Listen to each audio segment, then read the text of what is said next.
नंतर आणखी एक महत्त्वाची बातमी, 20 नोव्हेंबरला बिहारच्या मुख्यमंत्र्यांचा शपथविधी होणार आहे। मुख्यमंत्री कोण होणार हे मात्र अद्याप गुलदस्त्यातच आहे। भाजप शासित सर्व मुख्यमंत्री या सोहळ्याला उपस्थित राहणार असल्याचं कळत आहे। आताची महत्त्वाची बातमी आपण पाहतोय, 20 नोव्हेंबरला बिहारच्या मुख्यमंत्र्यांचा शपथविधी सोहळा पार पडणार आहे। तारीख निश्चित झाली आहे, 20 नोव्हेंबर ही तारीख निश्चित झाली आहे। बिहारच्या मुख्यमंत्र्यांचा शपथविधी 20 नोव्हेंबरला पार पडणार आहे। अधिक माहिती देत आहेत आमचे प्रतिनिधी रामराजे शिंदे। रामराजे,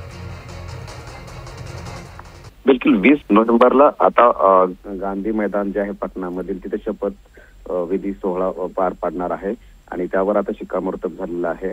पंतप्रधान नरेंद्र मोदी या समारोहाला असणार आहेत, त्याचबरोबर भाजप राज्यामधले मुख्यमंत्री पण सहभागी होणार आहेत।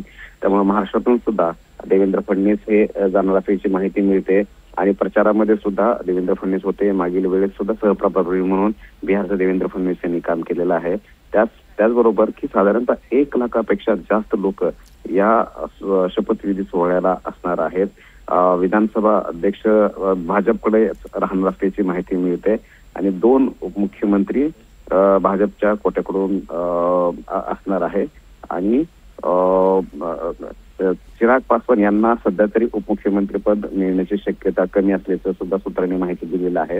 परंतु गांधी मैदानमध्ये कारण सोमवारपासून ते 20 तारखेपर्यंत हे गांधी मैदानचा रस्ता जो आहे तो बंद करण्यात आलेला आहे। तिथे जय्यत तयारी चालू आहे आणि 1 लाखाच्या आसपास तिथे अतिथी येऊ शकतात, याचा अंदाज घेऊन तिथे संपूर्ण सोय करण्यात आलेली आहे। पाण्याची सोय, टॉयलेट, त्याचबरोबर स्वच्छता आणि इतर महत्वाच्या अँब्युलन्स, फायर ब्रिगेड पासून टेंट लावण्याचं काम सुरू आहे आणि हा मोठा एक जय्यत तयारी केली जाणार आहे, कारण मॅन्डेट जे आहे ते पूर्णपणे मिळालेलं आहे।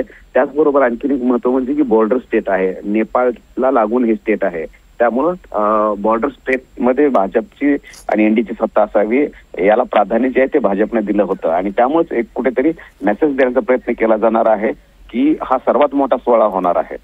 निश्चितच रामराजे, धन्यवाद या सविस्तर माहितीसाठी।